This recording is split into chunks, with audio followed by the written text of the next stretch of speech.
Hi friends, welcome back to Sheena's Homestead. If you're new here, I'm Sheena and this is my homestead. I haven't done a garden update for you guys in quite a while, and I think that's just because my harvest has been coming in so thick that all I do every day is try to get all of that preserved. I am happy to say that this year so far, nothing has gone to waste. I have gotten to all of it in time. I will. I've gotten to all of it in time with my canning and freeze drying in order to preserve it all. But there's more on the way. You've seen that some of our apples have come to harvest. They're nice and ripe, and I have a lot more. Look here, this tree is full, and so is this one.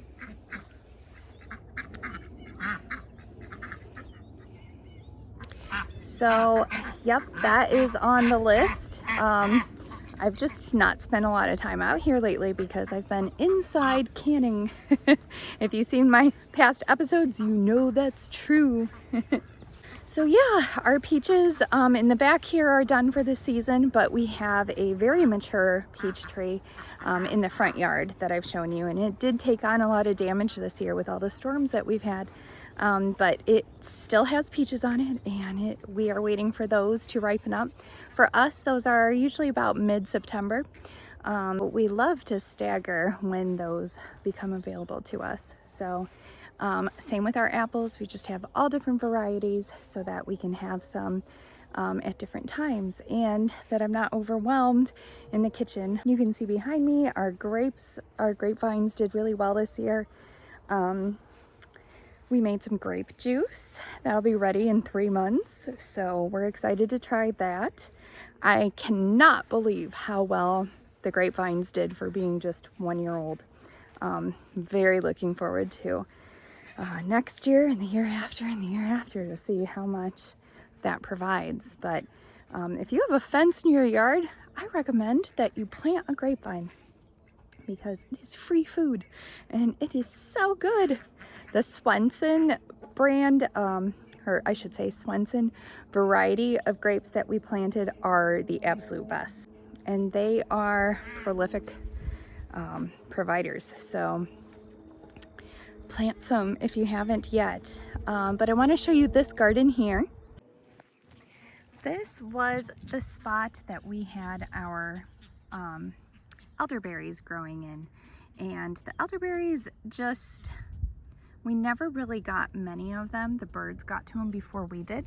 So we decided to transplant a couple, and then in this spot we planted more. Now you can see the elderberries are trying to reclaim this space, and I did put down wood chips and everything. So I just haven't had a lot of time to pull all the weeds, considering I am in the kitchen 24/7 trying to can and preserve our stuff. So that's okay, but that's why this bed is a little in disarray, I would say. And these here are my lemon jalapeno peppers. I transplanted them from one of my beds over there. Those beds don't have as much light. I thought they would love it here, and I was right. And then here is more Swiss chard. My family is eating that up like crazy. We love it. And then I planted more green beans. So you can see all the flowers on there.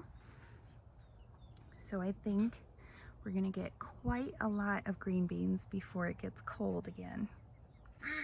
Okay, so down here I have a whole bunch of cherry tomatoes. This year I focused on this one variety that Jacob loves the most. Let me show you. They are orange. They don't get red, they're just orange, and they are as sweet as candy.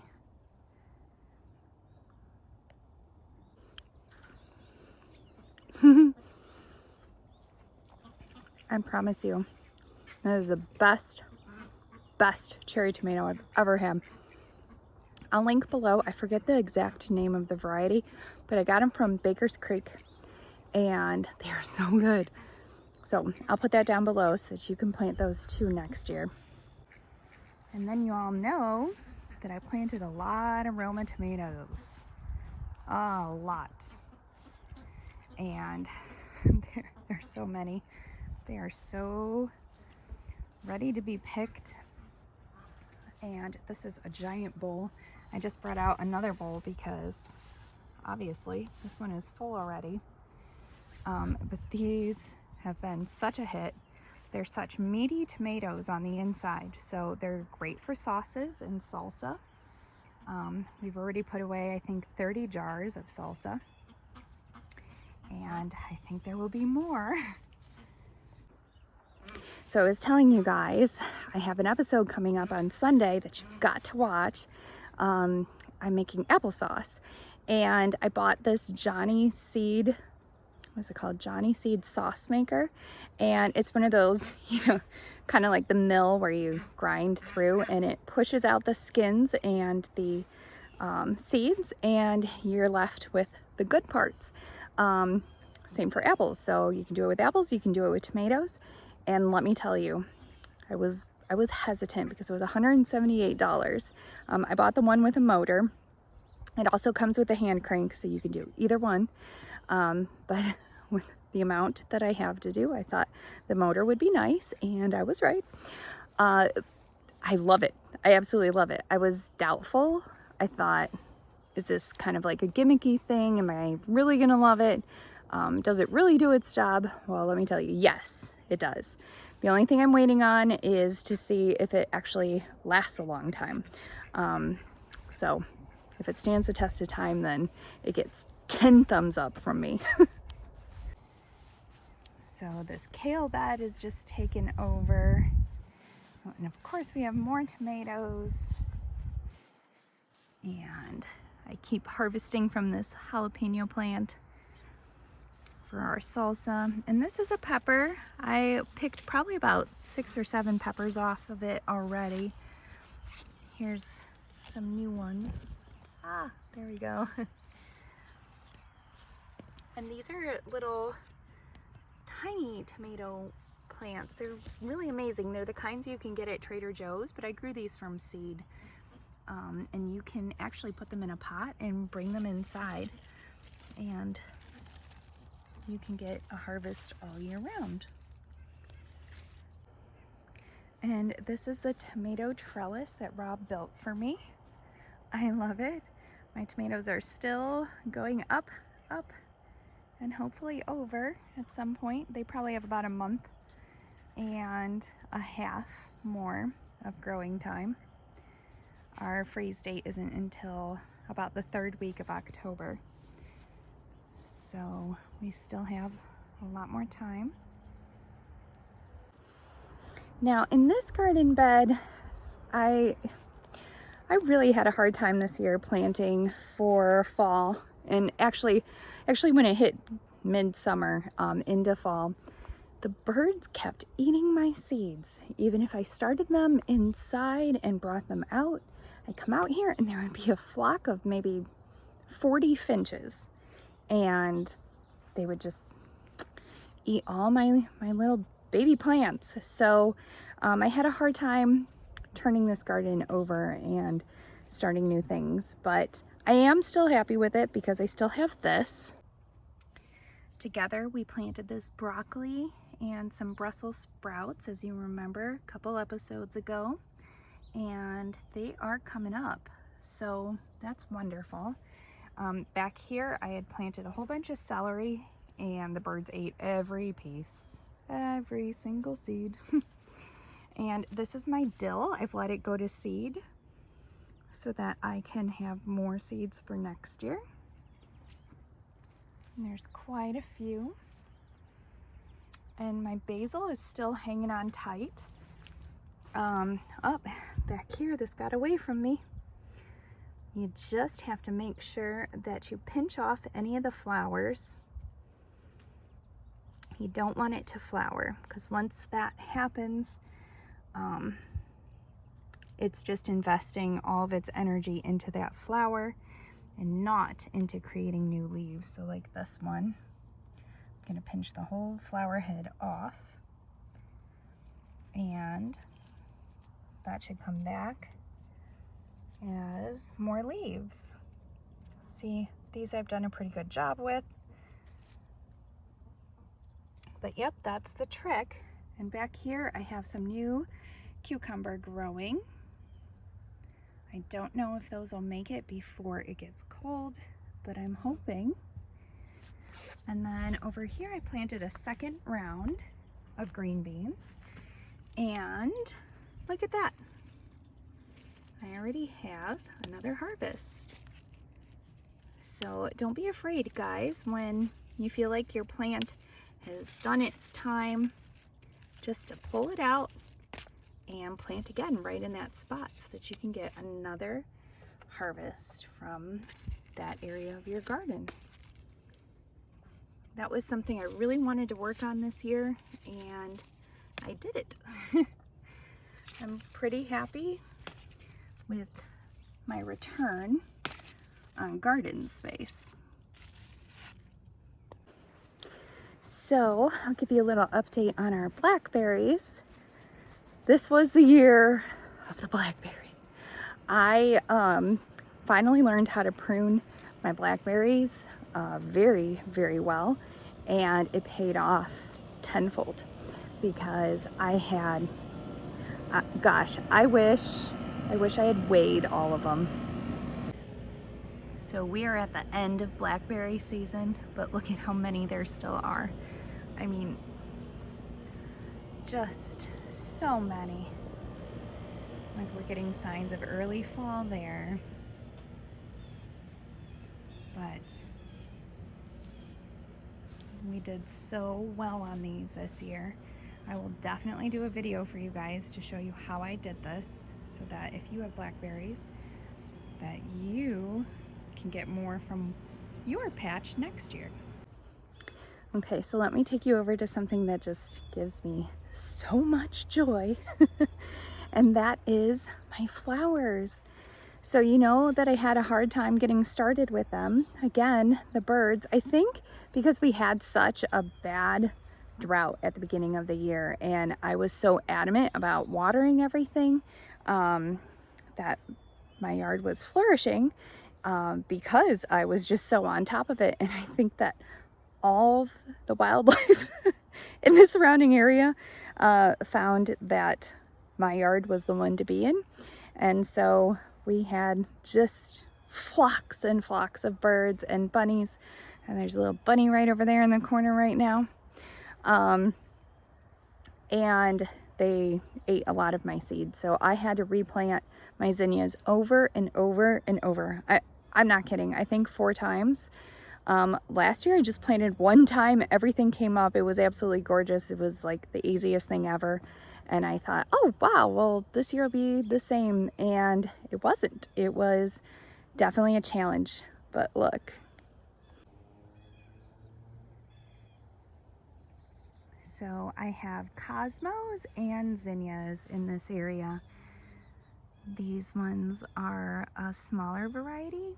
They are so beautiful, and let me show you. I've been trying to do some shorts to show just quickly how to take care of little garden tasks, but I thank you guys for watching my whole episode, and I will show you right now what I mean. Okay, so you can really get your zinnias to become extremely bushy and very full if you take one like this, and I didn't bring my scissors over here, but okay, so you pick the one, and the other one will then have energy to grow. And a better example of this, I'll show you, because lots of them have doubles. Okay, like this for example. So if you take this flower here and pinch it off right here, you can see that 2 are going to grow here in its place. So 1, 2, and then soon you will have a very full zinnia garden. Here's another little spot that I have created for photography. This is not as full as it was previous years, but oh my goodness, you can see just how many flowers we have.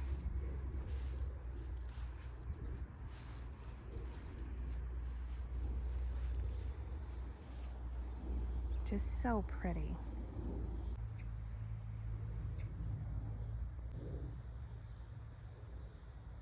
I love this space so much.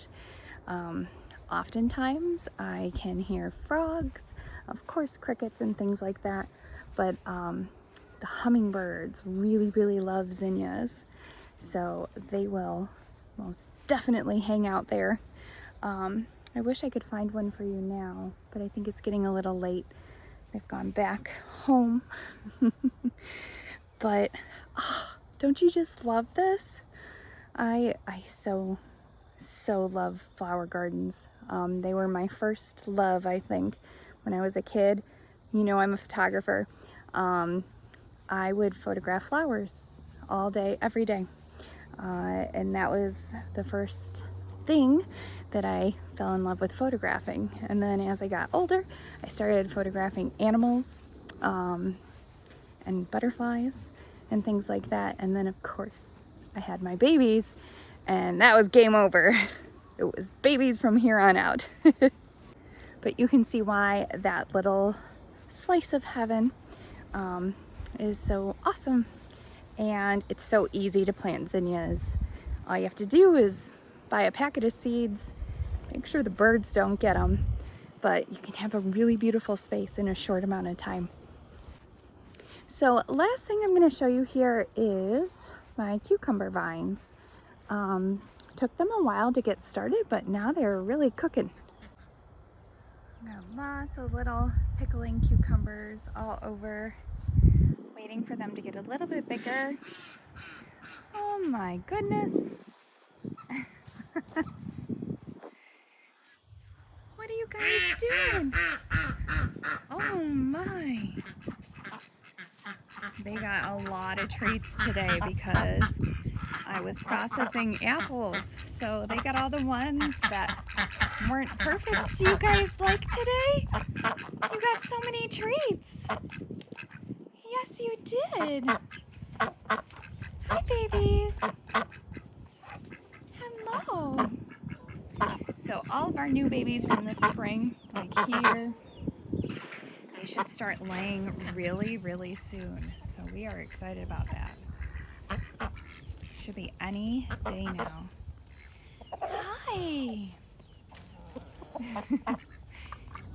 They're very used to me bringing out treats for them, so they think I've got more. So anyway, thank you for coming along with me today, and I hope you enjoyed this edition of my garden tour. And I hope you have a great week. And I hope that this has inspired you just a little bit to start something of your own.